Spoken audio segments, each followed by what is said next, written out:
This video has been made to give you an idea of what to expect in our lead generation assessment. We will have an initial meeting for an hour and a half. We will set our goal for working together and we'll revisit this goal in future meetings to ensure that we stay on track, or in case the goal needs to be adjusted because something new has been learned. I think of your digital presence as a system. We will be looking at the system you have in place. We will be looking at your customer's journey along your system and will identify any gaps or areas where leads or customers could be lost. The first in-depth exercise we will do together is to segment your customer community along the decision-making levels identified by the BASE3 model. This will tell us where your opportunities are and where you should focus your lead generating and marketing budget.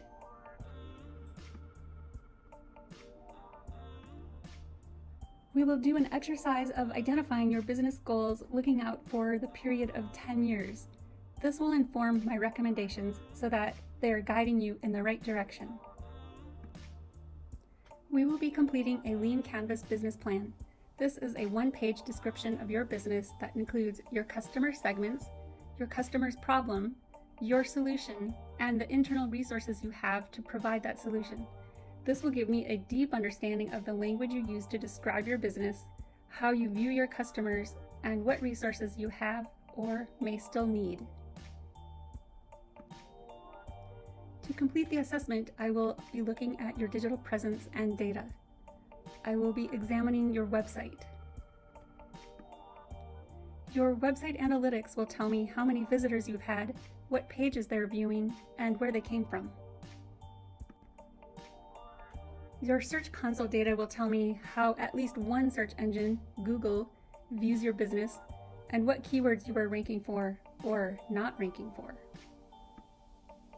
This is a matrix of the customer journey levels identified in the BASE3 model and the communication channels that are available. I will be examining each one to identify if it is needed. If it is not needed, I will block it out so that we don't need to focus on it.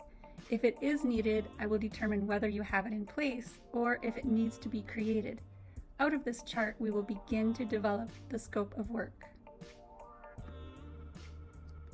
After going through these exercises, I will then be able to put together my recommendations for the lead generating tactics that will be the most effective for you, also based on your budget, which we will discuss before I put together my recommendations. Each business has typically a set of tactics that we will implement. This is an example of a social media campaign diagrammed out on the BASE3 chart. This diagram shows an ad campaign with an accompanying retargeting campaign. With this collection of tactics, I'll be putting together then the cost estimate because they indicate for us what it is that we're needing to do specifically to complete these campaigns. Once we've identified those tactics and the tasks that we need to do to accomplish them, I'll be able to put together a scope of work, the estimate, and a timeline.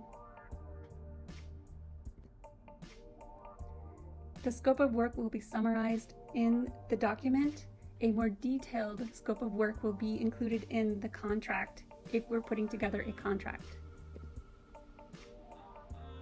It will also include a cost estimate.